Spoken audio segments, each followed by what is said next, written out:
राधे राधे दोस्तों, किशोरी क्रिएशन से मैं सपना शर्मा आप सभी का हार्दिक स्वागत करती हूँ आपके अपने चैनल पर। गोगा नवमी वाले दिन गोगा जी की पूजा की जाती है। गोगा जी की पूजा करने से शापों से रक्षा होती है। कहीं कहीं यह पूजा जो है सावन की पूर्णिमा से लगातार 2 दिन तक की जाती है। गोगा जी का यह पूजा पाठ जो है 9 दिनों तक चलता है, यानी गोगा नवमी तक यह पूजा पाठ किया जाता है। आस्था यह पूजा जो है गोगा नवमी वाले भाद्रपद की नवमी वाले दिन किया जाता है, जो कि जन्माष्टमी के दूसरे दिन आती है। गोगा नवमी की पूजा वाले दिन जो है व्रत कथा अवश्य सुननी चाहिए। कई कई अलग अलग तरीके से इस व्रत को किया जाता है। तो उनकी तस्वीर की पूजा की जाती है, कहीं दीवार पर माड़ करके पूजा की जाती है, कहीं पर जो है खीर चूरमे का भोग लगता है, कहीं पर जो है गुलगुलों का भोग लगता है, कहीं कहीं पर जो है गोगा जी की जोत भी की जाती है। फिर गोगा जी को खीर पुआ का खीर चूरमे का भोग लगाया जाता है। राखियां उतार करके गोगा जी के सामने रखी जाती है। सुनते हैं गोगा जी की कथा। गोगा जी जो है मरु देश के राजा थे। उनकी माँ बाछल जो है गुरु गोरखनाथ की परम भक्ति थी। कथा के अनुसार एक बार गुरु गोरखनाथ जो है रानी बाछला के राज्य में गए। जब रानी बाछला को यह पता चला तो वह बहुत प्रसन्न हुई और गुरु गोरखनाथ जो है अपने एक शिष्य को जो है नगर में भ्रमण के लिए और भिक्षा मांगने के लिए भेजते हैं। वह गुरु की बात मान करके नगर में भ्रमण के लिए भिक्षा लेने के लिए जाता है। भिक्षा मांगते हुए वह शिष्य जो है रानी बाछल के महल में जाता है। को जब पता चलता है गुरु गोरखनाथ का शिष्य जो है भिक्षा के लिए आया है, तो वह उन्हें बहुत सारा जेवर वस्त्र वगैरह देती है। तो गुरु की आज्ञा के अनुसार वह शिष्य जो है उनसे मना कर देता है उनको लेने के लिए और उनसे थोड़ा सा अनाज मांगता है। रानी को अहंकार हो जाता है। रानी अहंकारवश कहती है कि राजमहल के गोदाम में तो अनाज का भंडार है, तुम इस अनाज को कैसे लेकर के जाओगे। रानी के ऐसा कहते ही गुरु गोरखनाथ का शिष्य भिक्षा पात्र को आगे बढ़ा देता है और रानी उसमें जो है सारा अनाज डालती जाती है। धीरे धीरे जो है सारा राज्य का गोदाम का अनाज भी खाली हो जाता है, पर गुरु गोरखनाथ के शिष्य का जो है भिक्षा पात्र नहीं भरता है। योगी का भिक्षा पात्र नहीं भरा तो रानी जो है उन गुरु गोरखनाथ के शिष्य की शक्ति के आगे जो है मस्तक हो गई और उनसे अपनी गलती के लिए माफी की गुहार लगाई। उनसे क्षमा याचना करती है और उनके कोई संतान नहीं है यह भी उन्हें बताती है। तब उनका गुरु गोरखनाथ का शिष्य जो है उससे रानी बाछल से जो है गुरु गोरखनाथ से मिलने के लिए कहता है। शिष्य कहता है कि आप गुरुदेव से जाकर के मिले और उनसे ही जो है आपको संतान की प्राप्ति हो सकती है। ऐसा जब रानी उस शिष्य के द्वारा सुनती है तो रानी अगले दिन जो है सुबह जल्दी उठ करके गुरु गोरखनाथ के पास जाने के लिए बाछल की बहन जो है काछला आ जाती है और वो उनसे वहां जाने का कारण पूछती है।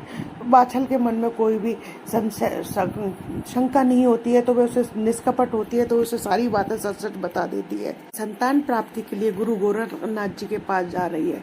बहन के द्वारा ऐसा सुनती है तो काछला बाछल से जाने से पहले ही वहां गुरु गोरखनाथ के पास पहुंच जाती है और गुरु गोरखनाथ से 2 फल जो आशीर्वाद स्वरूप मांग लेती है। इधर जब रानी जो है गुरु गोरखनाथ जी के पास पहुंचती है तो गुरु गोरखनाथ तो अंतर्यामी थे, वो पहले से ही सारी बात जानते थे। तो उन्होंने रानी को भी जो है वे अपनी भिक्षा में जो है फल दिया। उन्होंने रानी को भी जो है प्रसाद स्वरूप फल दिया। रानी बाछल को गुरु गोरखनाथ आशीर्वाद देते हैं कि तुम्हें एक ऐसे पुत्र की प्राप्ति होगी जो वीर पुरुष होगा, जो नागों को बस में करने वाला होगा, तो का जो है शिरोमणि होगा और उसकी गाथाएं जो है तुम्हारे पुत्र की गाथाएं लोग कई सदियों तक गाएंगे। में बाद रानी बाछल को जो है भगवान गुरु गोरखनाथ की कृपा से एक पुत्र की प्राप्ति होती है, जिसका नाम जो है गोगा रखा जाता है। उन्हें पर गुरु गोगा जी का विवाह जो है बंगाल के राजा की बेटी से तय होता है। उस बंगाल के राजा ने गोगा जी से जो है अपनी बेटी का विवाह करने से मना कर दिया। तब इस बात से दुखी होकर के गोगा जी जो है गुरु गोरखनाथ की शरण में जाते हैं। गुरु गोरखनाथ को वहां जाकर के सारी बात बताते हैं। गोगा जी को दुखी देख करके गुरु गोरखनाथ जो है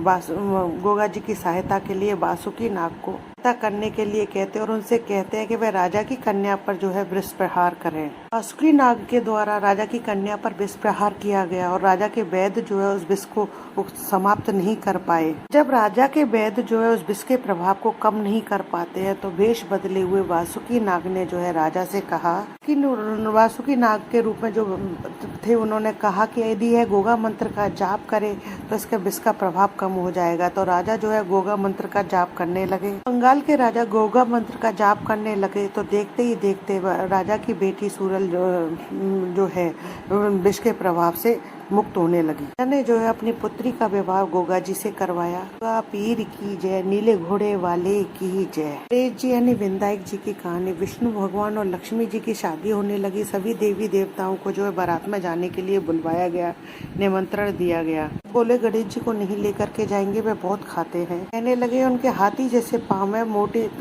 तोंद है उनकी, और छाजले जैसे कान है, इनको ले जा करके क्या करेंगे, इनको रखवाली के लिए यहीं पर छोड़ जाते हैं। इतने में नारद जी आते हैं। इतने में नारद जी ने जो है गणेश जी को भड़काया कि इन्होंने आपका बहुत अपमान किया और आप बारात में बुरे लगते, इसी कारण जो आपको नहीं लेकर के गए हैं। इतने में गणेश जी को जो है क्रोध आ गया और उन्होंने अपने सारे चूहों को आदेश दिया कि पूरी धरती को जो है खोखली कर दो।